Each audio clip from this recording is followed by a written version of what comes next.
बाबा गुरु नानक का 555वां योम पैदाइश। 4 दोस्त जिनके आबाओ इजाद पहले पाकिस्तान में रहते थे, अब ये लोग इंडिया से आए। ਆਲੂ ਵਾਲੀ ਗਲੀ ਦੇ ਵਿੱਚ ਗੁਰਦੁਆਰਾ ਸਾਹਿਬ ਦੇ ਕੋਲ ਹੀ ਸਾਡਾ ਘਰ ਹੁੰਦਾ ਸੀ। 1947 ਦੀ ਵੰਡ ਤੋਂ ਬਾਅਦ ਸਾਡਾ ਪਰਿਵਾਰ ਹਰਿਆਣੇ ਦੇ ਵਿੱਚ ਵਸ ਗਿਆ ਸੀ। ਹੁਣ ਲਾਹੌਰ ਜਾਵਾਂਗੇ, ਅਸੀਂ ਆਪਣਾ ਘਰ ਦੇਖਣ ਦੀ ਕੋਸ਼ਿਸ਼ ਜ਼ਰੂਰ ਕਰਾਂਗੇ।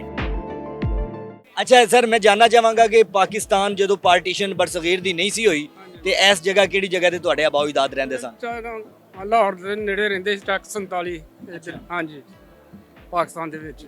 ਉਸ ਤੋਂ ਬਾਅਦ ਸਨ 47 ਤੋਂ ਬਾਅਦ ਫਿਰ ਉਧਰ ਕਿੱਥੇ ਗਿਆ? 47 ਚ ਅੰਮ੍ਰਿਤਸਰ ਡਿਸਟ੍ਰਿਕਟ ਪਿੰਡ ਭੋੜੂ ਨਾਗੇ ਜਗ੍ਹਾ ਯਾਦ ਹੈ ਇੱਥੋਂ ਦੀ ਕੋਈ ਆਪਣੀ? ਉਹ ਵੱਡਿਆਂ ਨੂੰ ਪਤਾ, ਇਹਦੇ ਬਾਰੇ ਕੋਈ ਪਤਾ ਨਹੀਂ ਮੈਨੂੰ। ਹਾਂਜੀ ਸਰ, ਤੁਸੀਂ ਦੱਸੋ ਇੱਥੇ ਕਿਹੜੀ ਜਗ੍ਹਾ ਦੇ ਸੀ ਤੁਹਾਡੇ ਵੱਡੇ, ਤੇ ਹੁਣ ਇੰਡੀਆ ਦੇ ਵਿੱਚ ਕਿਹੜੀ ਜਗ੍ਹਾ ਤੇ ਰਹਿ ਰਹੇ ਹੋ? ਸਾਡਾ ਪਹਿਲਾਂ ਪਿਛੋਕੜ ਜਿਹੜਾ ਪਾਕਿਸਤਾਨ ਦੇ ਲਾਹੌਰ ਤੋਂ ਕਸੂਰ ਰੋਡ ਤੇ ਪਿੰਡ ਨਵਾਂ ਕਾਨਾ ਸੀ। 47 ਤੋਂ ਪਹਿਲਾਂ ਸਾਡਾ ਜਿਹੜਾ ਪਰਿਵਾਰ ਸੀ ਇੱਥੇ ਉਹ ਰਹਿ ਰਿਹਾ ਸੀ। 1947 ਦੀ ਵੰਡ ਤੋਂ ਬਾਅਦ ਸਾਡਾ ਪਰਿਵਾਰ ਫਿਰ ਹਰਿਆਣੇ ਦੇ ਵਿੱਚ ਸਰਸੇ ਡਿਸਟ੍ਰਿਕਟ ਦੇ ਵਿੱਚ ਪਿੰਡ ਕਰੀਵਾਲਾ ਵਿੱਚ ਜਾ ਕੇ ਵਸ ਗਿਆ ਸੀ। ਤਾਂ ਅਸੀਂ ਅਕਸਰ ਇੱਥੋਂ ਦੀਆਂ ਵੀਡੀਓਜ਼ ਦੇਖਦੇ ਰਹਿੰਦੇ ਹਾਂ। ਆਲੂ ਵਾਲੀ ਗਲੀ ਦੇ ਵਿੱਚ ਗੁਰਦੁਆਰਾ ਸਾਹਿਬ ਦੇ ਕੋਲ ਹੀ ਸਾਡਾ ਘਰ ਹੁੰਦਾ ਸੀ। ਇਨਸ਼ਾਅੱਲਾ ਅਸੀਂ ਹੁਣ ਜਦੋਂ ਵੀ ਹੁਣ ਲਾਹੌਰ ਜਾਵਾਂਗੇ 2-4 ਦਿਨਾਂ ਬਾਅਦ ਅਸੀਂ ਆਪਣਾ ਘਰ ਦੇਖਣ ਦੀ ਕੋਸ਼ਿਸ਼ ਜ਼ਰੂਰ ਕਰਾਂਗੇ ਜੇ ਮੌਕਾ ਮਿਲਿਆ। ਪਹਿਲੇ ਕਦੀ ਗਏ ਹੋ ਉੱਥੇ, ਵੇਖਿਆ? ਨਹੀਂ, ਮੈਂ ਪਹਿਲਾਂ ਨਹੀਂ ਕਦੀ ਗਏ। ਬਾਕੀ ਹੁਣ ਪਹਿਲੀ ਵਾਰ ਹੀ ਅਸੀਂ ਪਾਕਿਸਤਾਨ ਆਏ ਹਾਂ। ਅਸੀਂ ਇੱਥੇ ਨਨਕਾਣਾ ਸਾਹਿਬ ਆ ਕੇ ਬਹੁਤ ਖੁਸ਼ੀ ਮਹਿਸੂਸ ਕੀਤੀ। ਬਹੁਤ ਮੋਹ ਪ੍ਰੇਮ ਪਿਆਰ ਮਿਲਿਆ ਸਾਨੂੰ, ਇੰਨਾ ਇੱਜ਼ਤ ਮਾਣ ਮਿਲਿਆ ਅਸੀਂ ਬਿਆਨ ਨਹੀਂ ਕਰ ਸਕਦੇ। ਇਸ ਕਰਕੇ ਅਸੀਂ ਇਹ ਕੋਸ਼ਿਸ਼ ਕਰਾਂਗੇ ਵੀ ਅਸੀਂ ਹਰ ਸਾਲ ਇੱਥੇ ਆਈਏ। ਸਰਦਾਰ ਜੀ, ਤੁਹਾਡੇ ਕੋਲੋਂ ਜਾਨਣਾ ਚਾਹਾਂਗਾ ਕਿ ਤੁਹਾਡੇ ਜਿਹੜੇ ਵੱਡੇ ਨੇ ਉਹ ਪਾਕਿਸਤਾਨ ਕਿਹੜੀ ਜਗ੍ਹਾ ਤੋਂ ਸਨ? ਸਾਡੇ ਵੱਡੇ ਭਾਈ ਫਿਰੂਗੇ। ਭਾਈ ਫਿਰ ਭਾਈ ਫਿਰੂਗੇ। ਅੱਛਾ, ਤੇ ਹੁਣ ਉੱਥੇ ਇੰਡੀਆ ਦੇ ਕਿਹੜੀ ਜਗ੍ਹਾ ਤੇ ਰਹਿੰਦੇ ਹੋ? ਡਿਸਟ੍ਰਿਕਟ ਫਿਰੋਜ਼ਪੁਰ ਮਾਹੂ। ਕਿਹੜੀ ਜਗ੍ਹਾ ਤੇ? ਡਿਸਟ੍ਰਿਕਟ ਫਿਰੋਜ਼ਪੁਰ ਮਾਹੂ ਮਾਹੂ। ਅੱਛਾ, ਤੇ ਆਪਣਾ ਜਿਹੜੀ ਫੈਮਿਲੀ ਹੈ ਤੁਹਾਡੀ, ਵੱਡੇ ਜਿਹੜੇ ਤੁਹਾਡੇ ਸਨ, ਇੱਥੇ ਪੂਰਾ ਖਾਨਦਾਨ ਇੱਥੇ ਰਹਿੰਦਾ ਸੀ? ਸਾਰਾ ਖਾਨਦਾਨ। ਹਾਂਜੀ, ਸਾਰਾ ਖਾਨਦਾਨ। ਸਾਰਾ ਫਿਰ ਪਾਰਟੀਸ਼ਨ ਤੋਂ ਬਾਅਦ ਉੱਥੇ ਚਲਾ ਗਿਆ? ਹਾਂਜੀ, ਪਾਰਟੀਸ਼ਨ ਤੋਂ ਬਾਅਦ ਗਿਆ। ਅੱਛਾ, ਇੱਥੇ ਕੀ ਕੰਮ ਕਰਦੇ ਸਨ? ਇਸ ਤੋਂ ਭਾਈ ਵਾਹੀ ਕਰਦੇ ਸਨ। ਆਪਣੀ ਜ਼ਮੀਨ ਵਗੈਰਾ ਫਿਰ ਉੱਥੇ ਮਿਲੀ ਹੈ? ਜ਼ਮੀਨ ਇੱਧਰ ਉਧਰ ਨਹੀਂ ਪਈ ਫਿਰ। ਉਹਦੇ ਨਹੀਂ ਮਿਲੀ, ਉਹ ਤੇ ਫਿਰ ਆਪਣੀ ਹੁਣ ਬਣਾਈ? ਹਾਂਜੀ, ਆਪਣੀ। ਠੀਕ ਹੈ, ਨਿਜ਼ਾਮ ਉੱਥੇ ਬਿਹਤਰੀਨ ਚੱਲ ਰਿਹਾ? ਹਾਂ, ਠੀਕ ਹੈ, ਬਹੁਤ ਵਧੀਆ। ਠੀਕ ਹੈ, ਕੀ ਕੰਮ ਕਰਦੇ ਹੋ ਉੱਥੇ? ਮੈਂ ਡੈਂਟਿਸਟ ਦਾ ਕੰਮ ਕਰਦਾ। ਇੱਕ ਬਜ਼ੁਰਗ ਹੋਰ ਵੀ ਨੇ ਮੇਰੇ ਨਾਲ। ਬਜ਼ੁਰਗੋ, ਕਿਹੜੀ ਜਗ੍ਹਾ ਤੋਂ ਆਏ ਹੋ? ਅਸੀਂ ਠਾਠਗੜ੍ਹ ਤੋਂ ਆਏ ਹਾਂ, ਅੱਛਾ, ਜ਼ਿਲ੍ਹਾ ਤਰਨਤਾਰਨ। ਠੀਕ ਹੈ, ਤੇ ਇੱਥੇ ਪਾਕਿਸਤਾਨ ਕਿਹੜੀ ਜਗ੍ਹਾ ਤੇ ਆਪਣਾ? ਸਾਡੇ ਪਹਿਲਾਂ ਵੱਡੇ ਉੱਥੇ ਰਹਿੰਦੇ ਸੀ, ਪੰਜਾਬ ਵਿੱਚ।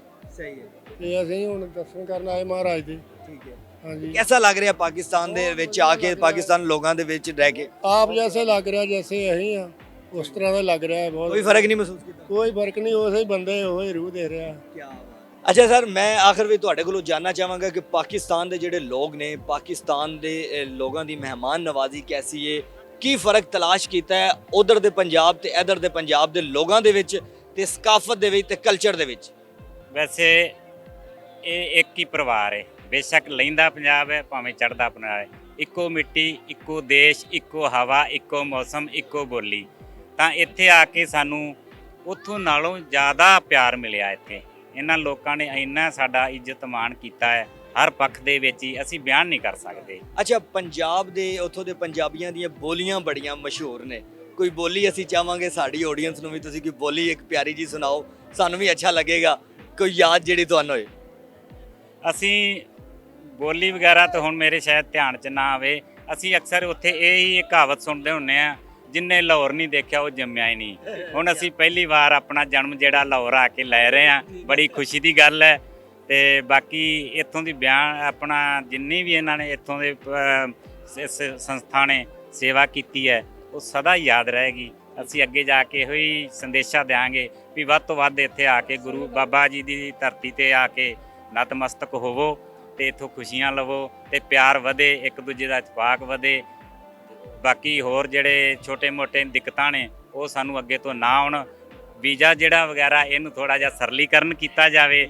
ਇੱਥੋਂ ਦੇ ਲੋਕ ਉਧਰ ਦਾ ਪੰਜਾਬ ਵੇਖਣ, ਉਧਰਲੇ ਪੰਜਾਬ ਵੱਧ ਤੋਂ ਵੱਧ ਇੱਥੇ ਆ ਕੇ ਇਹ ਲਹਿੰਦਾ ਪੰਜਾਬ ਵੇਖਣ। ਅੱਛਾ, ਮੈਂ ਜਾਨਣਾ ਚਾਹਾਂਗਾ ਕਿ ਇੰਟਰਨੈਸ਼ਨਲੀ ਲੈਵਲ ਤੇ ਪਾਕਿਸਤਾਨ ਨੂੰ ਜਿਹੜੀ ਨਜ਼ਰ ਨਾਲ ਵੇਖਿਆ ਜਾਂਦਾ ਹੈ ਜਾਂ ਦੱਸਿਆ ਜਾਂਦਾ ਹੈ, ਕਿਆ ਉਹੀ ਪਾਕਿਸਤਾਨ ਹੈ ਜਾਂ ਮੁਖਤਲਿਫ ਹੈ?